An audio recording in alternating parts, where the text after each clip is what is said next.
Hey guys, this is Milton _fanfiction and this is What If Naruto Banished by Konoha becomes leader of Akatsuki Part 1.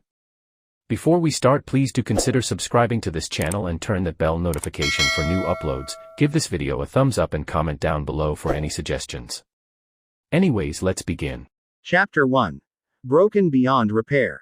What? The horrified shriek of a single shinobi echoed throughout Konoha. It was the only sound that could be heard. Everything else was as quiet as death. No birds even dared to chirp. Inside of a building, a 16-year-old blonde ninja was standing before Konoha's council of elders with a look of pure disbelief on his face. Shock was visible in the depths of his impossibly blue eyes. He started to shake his head defiantly. No, this can't be true. You can't do this. You're lying. The impassive elders seated before him looked on with uncaring eyes. They felt no regret for what was happening. This child was an abomination, and shouldn't even be allowed to live. They would have done this earlier, had they been given the chance. A dark-haired man with white eyes that seemed to hold a tinge of victory sneered, "Naruto Uzumaki, the council has reached a decision and you shall abide by it regardless of your personal feelings. You have failed to retrieve Sasuke Uchiha from Orochimaru, and therefore you have failed the village. Demon child, you are hereby banished from the Hidden Leaf." Naruto dropped to his knees, and tears filled his cerulean eyes. This can't be. Ba-chan wouldn't allow this. Why is this happening? It's not fair. But, apparently the man was not done. You are to leave immediately. If you have not left the vicinity of Konoha within 1 hour, you shall be executed on sight. Oh, and we also must take back that headband, as it is property of the village. When Naruto didn't move, he motioned for one of the Anbu present to approach the boy.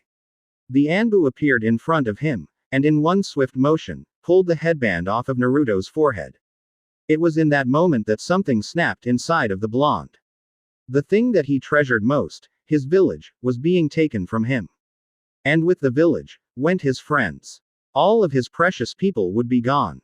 He was alone. He was empty. It was just like when he was younger. He was the demon child and no one cared about him.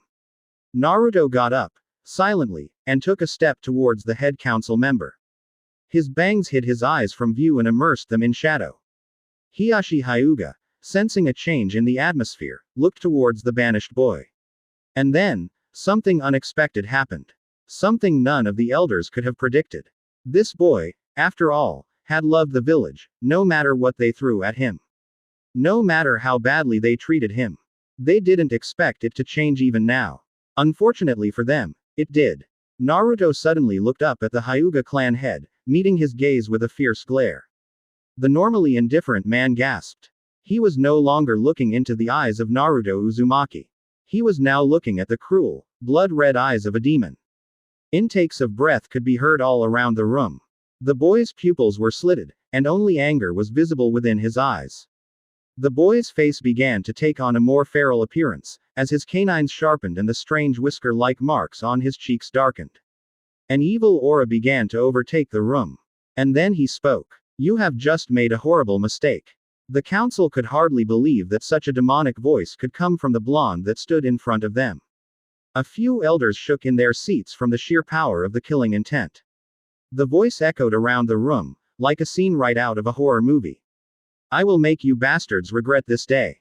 I will make you regret the moment you decided to banish me from this village. I hope you realize what you've just done. You have made a powerful enemy. By banishing me, you have sealed the fate of yourselves and your village." Naruto shook with fury, and hatred was visible in his red eyes. He spat on the ground, and then growled. A wave of flames originated from where he stood, spreading out and licking everything around it like a wildfire. And then he was gone. That day changed Naruto Uzumaki forever. It was an hour later, and a pink-haired kunoichi could be seen running through Konoha. Her face was red from exertion as she raced to the village gates. She wore a red dress with black knee-length shorts under it. "Lady Tsunade! Lady Tsunade!" she cried. A blonde woman who looked to be in her early 20s greeted the girl with a wave. At first it looked like a normal greeting, but the woman's sharp eyes picked up on an undercurrent of panic from the girl. "What's wrong, Sakura-chan?" she asks, concern visible in her hazel-colored eyes. "It takes a lot to get Sakura worked up like this." It's Naruto-kun. I can't find him anywhere. Ever since we got back from our last attempt to rescue Sasuke, he's been missing. Some injured shinobi came to the hospital this morning from a mission, and I was healing them all day so I didn't notice sooner. Sakura babbled on and on, another sigh of her worry. Naruto-kun. Tsunade said, I'm sure he's fine. If anyone can take care of themselves, it's that boy. However, Sakura didn't look quite satisfied. I mean, we're a team, and we're friends, and I should know where he is, right? What if he's in danger or half dead from training so hard? That's what he usually does when we come back from a failed mission. He hasn't even fully healed from that battle with Sasuke. The Godime frowned at the mention of that traitor. He had once been part of Naruto and Sakura's genin team, and they had been close friends. But he had betrayed the village and gone to Orochimaru for training. She hated to think of how much that had hurt Naruto. Sakura, I just got back from Suna, so I have a lot of work to do. However, I'll see what I can do, maybe ask around. I hope that corrupted council hasn't tried to pull anything. Sakura nodded. Thank you, Tsunade-sama. Come on, why don't you accompany me to my office? That way I don't need to send anyone to go find you if I stumble across that baka. They set off towards the center of Konoha, where the Hokage's residence was located. Tsunade opened the door to her office, only to find Hiyashi Hyuga, the head of the Council of Elders, waiting for her. Her detail-oriented senses noticed a gleam of satisfaction in his eye, as if he had accomplished something award-worthy. However, being probably the best medic nin alive, the Godime picked up small things like his breathing, posture, and increased heart rate. This revealed an undercurrent of fear. Hello, Hokage-sama. I see that you are back from your meeting in Suna. Hiyashi's white eyes rose up to meet hers. Sakura looked at the man, feeling like he was hiding something. Tsunade's gaze hardened into a glare. What is this about, Hiyashi-san? If you are trying to pull one of your evil schemes, then I can assure you that whatever you threaten me with will have absolutely no effect. Sakura glared at the man with her emerald eyes, silently agreeing with her sensei. I only wish to speak with you, that's all, and then he looked over at the pink-haired Kunoichi, and added, alone. Frustrated, Tsunade hissed, whatever you are going to say can be said in front of my apprentice. Spit it out, Hyuga. She really did not like this man. As you wish. I merely wanted to inform you that I have taken care of a great problem in our village. Children, adults, shinobi and civilians alike are much safer now that a certain, dangerous person is out of the way. He was simply a time bomb waiting to explode. Tsunade paled. No, he doesn't mean. How dare you? She snarled as comprehension dawned on her face. What have you done? Sakura was shocked by the Hokage's sudden outburst. She was clueless. What did the Hyuga mean by that? This was a long time in the making. Tsunade-sama, Hiyashi said, his voice dripping with sarcasm as he added the suffix. Everyone will thank me for getting rid of that. His voice was cut off by a hand at his throat. The Hyuga clan leader found himself pressed up against the wall, struggling for breath. However, it was not Tsunade's famous temper that had flared up. Sakura beat her to it. What did you do? Sakura hissed, her voice as cold as death. Tsunade stood next to her, shaking with rage. Hiyashi suddenly reconsidered coming here, but it was too late now. The council banished that demon brat. We'll never see his face again. Naruto Uzumaki is finally out of this village and out of our lives, Hiyashi sneered. Suddenly, the world seemed to freeze. A deadly silence descended upon the room. For all they knew, it could have been the world. And then, what are you screamed a very upset Hyuga as he was thrown through a wall. Someone down below on the street screamed at the sight of the dignified Hyuga flying over their head. A crowd gathered below as a very pissed off Hokage flew out of the hole behind him, her eyes glued to the doomed clan head with murder as their intent. Not a second later, a pink blur raced up and punched the Hyuga in the face with enough force to bring down a building. Shrieks of, "You bastard!" from Sakura and, "What the hell were you thinking?" from Tsunade could be heard as they pummeled the helpless man. Kakashi heard the screaming and ran to the source of the noise. As the Hokage under attack, he thought, a huge wave of killing intent washed over him. He sprinted faster, now flanked with roughly a dozen Anbu. What is going on? Didn't Tsunade-sama just get back from a meeting in Suna? And then he saw it. Kakashi stopped dead in his tracks. H-O-L-Y-S-H. His words were cut off by more enraged screams. His eyes were met with the sight of the Godime Hokage and Sakura Haruno beating the crap out of the Hyuga clan head in the sky. He winced as a chakra-fueled fist slammed into Hiashi Hyuga's gut. Apparently the clan leader really wasn't that great of a fighter as everyone thought. What could he possibly have done for Tsunade-sama to risk her status as Hokage and publicly fight him? And not only her, but Sakura too. Kakashi knew he had to stop this. He and the Anbu launched themselves into the air. It took 7 Anbu to restrain Tsunade for the few moments they needed. One formed a hand sign, and they all disappeared. 4 more Anbu went to Sakura and did the same, vanishing in a cloud of smoke. Kakashi leapt towards Hiashi, placed a hand on the man's shoulder, and disappeared as well. The onlookers blinked, wondered what had happened, shrugged, and then walked off and resumed their daily business. Obviously, they had a very simple thought process. Tsunade, Sakura, Kakashi, Hiashi, and multiple Anbu were now in a large interrogation cell deep within the Anbu headquarters. Tsunade was still screeching like a madwoman and Sakura looked like she was ready to murder someone. Hiashi refused to be looked down upon and held his head high, despite the circumstances. Tsunade's voice, which suddenly turned eerily calm, broke the awkward silence. With my power as the Hokage, I vote for the execution of Hiashi Hyuga immediately. Her voice cut through the air like a dagger. Kakashi's one visible eye widened. Some of the Anbu looked shocked as well, except for a few that looked down at the floor guiltily. What could he have possibly done to deserve that, Lady Tsunade? Kakashi didn't think he had ever seen the Godime this livid before. Even when Jiraiya had been caught peeping, and that was saying something. He manipulated the council into thinking that I had given them an order. He went behind my back, and performed actions without my consent. Tsunade's voice broke at the end. Kakashi stared in disbelief as tears formed into the legendary Sanin's eyes. Sakura finished for her. Kakashi-sensei. He banished Naruto-kun. They banished him for not bringing back Sasuke, and he thought it was an order from the Hokage.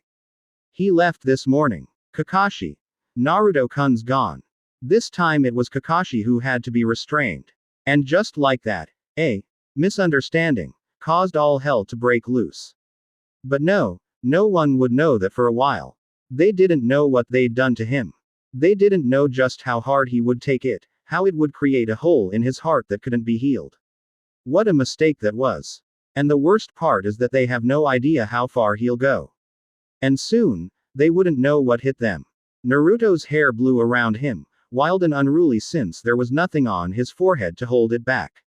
His eyes, instead of being dulled with pain, were strangely sharp and intense, almost icy. His hand balled into fists, and his eyes flashed. And then, he took a step towards the Akatsuki base. A step towards destiny. Chapter 2. He's different now. 5 years later. Small blades of grass quivered in the gentle breeze. Trees stood tall and strong with the occasional leaf spiraling down to the soft ground below. It seemed to be a day just like any other day, but apparently someone had other plans. A small stream ran through the lush undergrowth, a stream that would soon run red with blood. 10 figures stood on the horizon, observing the village that would soon be nothing more than a massive graveyard. Their cloaks, black with red clouds, blew about them in the wind. The silence had an eerie feel to it, as if the whole forest was holding its breath. Suddenly, all 10 figures vanished, completely disappearing all at once. The slaughter had begun. Moments later, the screaming started. Shrieks of pain and horror filled the air, along with the scent of blood. Many shinobi had already been killed, their bodies mangled and virtually unrecognizable. The simple music note design on the dead villagers' headbands glistened in the deceitfully cheerful sunlight. The screaming abruptly stopped, just as suddenly as it had begun. Shortly after, the 10 cloaked figures could be seen again on the horizon. They walked away, seemingly unharmed. And then, just like that, they were gone. Konoha was bustling with activity. Everyone, civilians and shinobi alike, had gotten word of something very troubling. Shizune was busy sprinting through the streets, intent on the Hokage's mansion. She burst into the Godime's office, face flushed after running all the way across the village. Tsunade same. She cried. Tsunade looked up with slight interest, although her eyes were still dulled from pain of losing a precious person. What, Shizune? She asked in a tired voice. The past 5 years had been hard on her. Although her appearance was still one of a woman in her 20s, she now acted much older. Tsunade was often tired, drunk, or just plain annoyed. Shizune made a point to ignore her bored tone, and answered with all of her previous energy. Tsunade-sama, the hidden sound village, it's been completely destroyed. What? Screeched Tsunade in disbelief. Shizune was mentally relieved at this normal reaction. Word just came from Jiraiya. He apparently had spies in the vicinity and just got wind of what happened.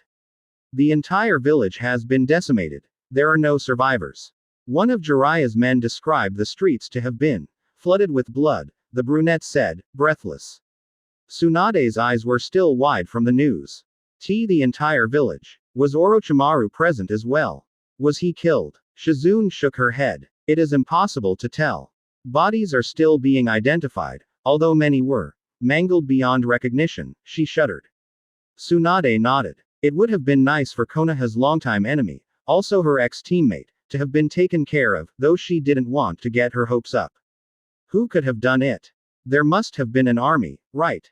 After all, this is Orochimaru's village we're talking about.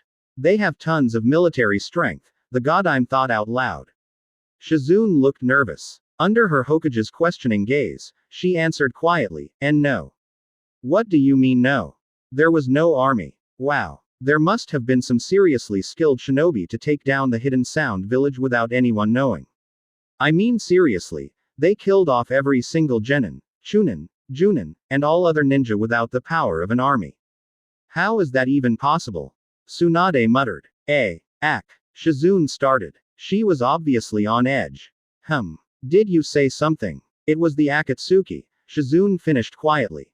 Tsunade's eyes widened. How could this be? She had no idea the Akatsuki had gotten so strong. Lately, they had been more evasive than usual, and hadn't truly been seen for years, but this much power. Was it even possible? She was about to question Shizune further when the door to her office flew open. A familiar pink-haired kunoichi rushed into the room. She stared at them, her emerald eyes wide. Sakura really hadn't changed much in the past 5 years. She didn't have a family of her own, and ever since Naruto left she was never the same. On her face, true smiles were hard to come by, and were to be cherished whenever they graced her features. Her bubblegum pink hair was still cut short, though in a more flattering way that had more layers in the front and side bangs that framed her face on the right side. Sakura was also probably an inch or two taller, which Tsunade noticed as she stood there in the doorway. And, of course, she had advanced in rank, and was now one of the few who were ranked as elite Junin. Tsunade absently mumbled something about people not bothering to knock when she was cut off by the new arrival. Tsunade-sama. Is it true? Did someone somehow manage to destroy Orochimaru's village? Sakura cried, unsure about the rumor that was flying around Konoha. Yes, Sakura, it's true. Jiraiya's spy network found out about the event just this morning, the Hokage answered, still a bit shaken. She rubbed her brow, trying to ease the headache that was slowly forming. Who? Was all Sakura could say after a few minutes of shocked silence. Akatsuki. That one word sent a chill through all 3 women. Even though they hadn't had any contact with the elusive organization, it was obvious that they were gaining power. But how? They stayed in the Hokage's office for another 15 minutes, discussing what Konoha should do. It was decided that since the hidden sound was an enemy, they would find out as much information as possible about the slaughter and also keep an eye out for Orochimaru. That man had a habit of coming out alive of almost anything, given his dream of immortality, though this time all of Konoha wanted to make sure he really was dead. Tsunade had also given Sakura orders to select 2 other elite Junin and act as team leader for an S-rank mission. Her squad was to travel to the source of the matter, the hidden sound village. Their mission was to find out what exactly happened there and who did it. They had 2 weeks. Somewhere, deep within a mountain, plans were being made. The Akatsuki were extremely pleased with the success of their latest mission, and were now beginning the second phase of their plan. A couple people were gathered in a room, talking quietly among themselves in low voices. There was a jutsu active that prevented anyone on the outside from eavesdropping, but the matter was of such importance that they still talked quietly out of habit. A fish-like man with blue skin and gills on his face was speaking to a girly man with long blonde hair. Deidara, how much longer until Leader Sama gets here? The blue man asked impatiently. The other man, Deidara, simply shrugged. How am I supposed to know? We need to begin capturing the rest of the Biju. Everything is going ahead of schedule, so we'll need to capture more Jinchuriki, and that's something that takes time. The blue man, Kisame, complained, eager to get to work. Kisame, I'm sure Leader Sama already has a flawless strategy to capture them. Your impatience is degrading, said the emotionless voice of a raven-haired man with spinning red eyes. Yay, whatever Itachi, Kisame groaned. Boom. Deidara and Kisame whipped around at the sudden sound. Itachi just turned slowly. The doors to the meeting room had been thrust open dramatically, and smashed into the wall. One day, he is going to break those, thought the Uchiha. Standing at the door, with his hair blowing wildly around his face, stood a man. He wore a black cloak that moved with him like a shadow. The dark color perfectly offset the blood-red clouds that decorated it. The cloak was exactly like every other Akatsuki member's, except for the red kanji for fox on the back. He was obviously a shinobi, although he wore no headband. His hair was a light blonde that had been unruly and wild ever since anyone could remember, and his lean body was accentuated with strong muscles. When he lifted his head, the man's intimidating blue eyes became visible and glittered maliciously as he stepped into the room. Seeing the three of them gathered there, he slowly began to grin. The grin was full of eagerness and anticipation, and was very familiar to the people standing in the room. The motion enhanced the three dark whisker-like marks that were etched into each side of the man's face. Deidara, Kisame, and Itachi bowed slightly with respect as he entered the room. Leader Sama, they acknowledged. Three blurs leapt through the treetops of a forest far from their home. They were powerful ninja, judging from the great mass of chakra they each possessed. Each wore a headband adorned with the symbol of the hidden leaf. Sakura, how far do we need to go from here? Asked a brunette shinobi with stoic white eyes. The pink-haired ninja looked up. Neji, it looks like we'll be in for another 10 minutes of travel. We should be there shortly. It's about time, muttered the third Junin, wiping the sweat off of his forehead before taking off again. Red fangs were tattooed on either side of his face, and messy brown hair framed his face. A large white dog followed closely behind him, his sturdy legs rippling with muscles as he caught up to his owner. Ah, Kiba, you remind me so much of how he used to act on missions, Sakura thought to herself. She missed her first teammates very dearly, although the blonde's departure hit her the hardest. Sakura desperately tried to avoid those painful memories. He was someone she never expected to lose. It was roughly 10 minutes later when the team of 3 elite Junin reached the hidden sound village. The silence was deafening and weighed heavily on their ears. Kiba shuddered as the scent of blood reeked through his nose. He reassured the huge white dog beside him with a pat on the head.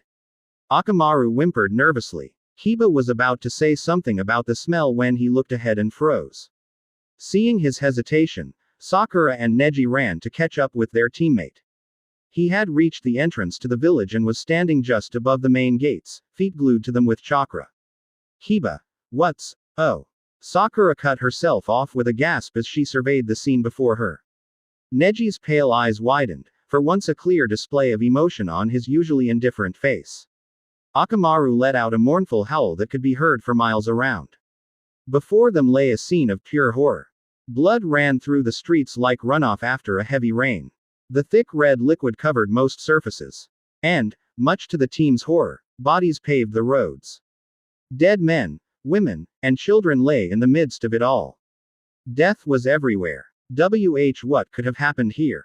Could the Akatsuki really have done all this with just 10 people?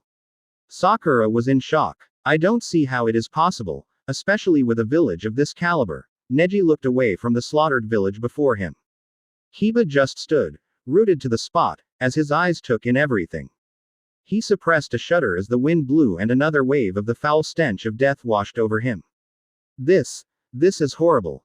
Even if this is Orochimaru's village, I don't know if I would have wished this fate upon them. After all, there are innocent people down there who now lay in pools of their own blood. Just then, a figure clad in black shinobi clothes appeared before them. He nodded a quick greeting at the team before speaking. I am a spy of Jiraiya's. As much as I would like to give you my real name, I cannot, for it is far too dangerous. Please call me Atsuki. I hope that will suffice. You are the team from Konoha, right? Sakura, Neji, and Kiba nodded. They looked at the shinobi before them. His black clothes were loose and disguised his body, and he wore no village headband. He had unusual blue hair which was mostly covered in a hood, but other than that there were no distinguishable features visible. Parts of his unique hair stuck out to frame his face. Atsuki's whole face was also covered in shadow, the Konoha nins couldn't even see his eyes. After nodding, Kiba quickly averted his eyes to avoid the horrible scene that lay behind the new arrival. Atsuki smiled grimly. Well, in that case, I have some bad news for you. You will probably want to deliver this information to the Godime Hokage immediately. Kiba's head snapped up. News? You mean other than a whole village slaughtered by the most feared organization in the world? His voice was harsh, which surprised Sakura. He never used to speak like that, he was always joking around and goofing off. I guess his banishment affected Kiba more than anyone knew. Yes, I'm afraid so. We have gathered evidence from all over, and things are beginning to fall into place, things that we would have rather not have happen. You see, Konoha Nin, the Akatsuki have already captured 4 out of the 9 Biju. Their plan of world domination is already in motion. The 3 Junin stared at him in horror. After the initial surprise and thoughts of how this could affect Konoha, they were all filled with dread. A single thought ran through all of their minds. Naruto. Deep within the Akatsuki base, a man prepared to sneeze, but the urge quickly subsided. Thanks guys for watching. This is the end of this part. Remember to subscribe, like, comment and turn on that bell notification. This is Milton _fanfiction and I'll see you guys on the next video.